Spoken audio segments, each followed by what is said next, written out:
திருவாரூர் மாவட்டத்தில் இரு வீட்டார் சம்மதத்துடன் திருமணம் நிச்சயிக்கப்பட்ட நிலையில் சாதியை காரணம் காட்டி மணமகனை அவரது சித்தப்பாவே கடத்தி சென்ற சம்பவம் பரபரப்பை ஏற்படுத்தியது.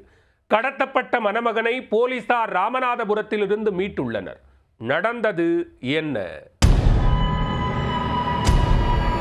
திருவாரூர் மாவட்டம் திருத்துறைப்பூண்டி வரம்பியம் கீழத்திரு பகுதியைச் சேர்ந்தவர் அமிர்தா.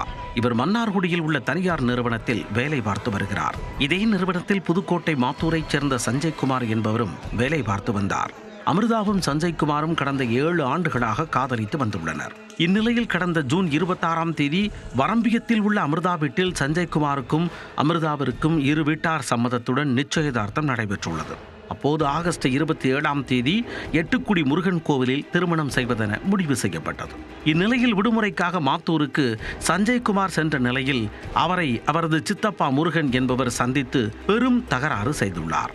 மாற்று சமூக பெண்ணை நீ எப்படி திருமணம் செய்ய ஒப்புக்கொள்வாய் என கூறி அவரை கட்டையால் தாக்கி கடத்தி சென்றதாக கூறப்படுகிறது.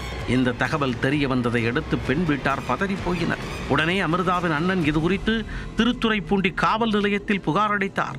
வழக்கு பதிவு செய்த போலீசார் ராமநாதபுரத்தில் கடத்தி வைக்கப்பட்டிருந்த சஞ்சய்குமாரை அதிரடியாக மீட்டு திருத்துறைப்பூண்டி காவல் நிலையத்திற்கு கொண்டு வந்தனர். அங்கு போலீசார் நடத்திய விசாரணையில் சஞ்சய்குமார் அமிர்தா இருவரும் திருமணம் செய்து கொள்ள சம்மதித்துள்ளனர். இதையடுத்து அவர்களுக்கு திருத்துறைப்பூண்டி மார்க்சிஸ்ட் கம்யூனிஸ்ட் அலுவலகத்தில் திருமணம் செய்து வைக்கப்பட்டது.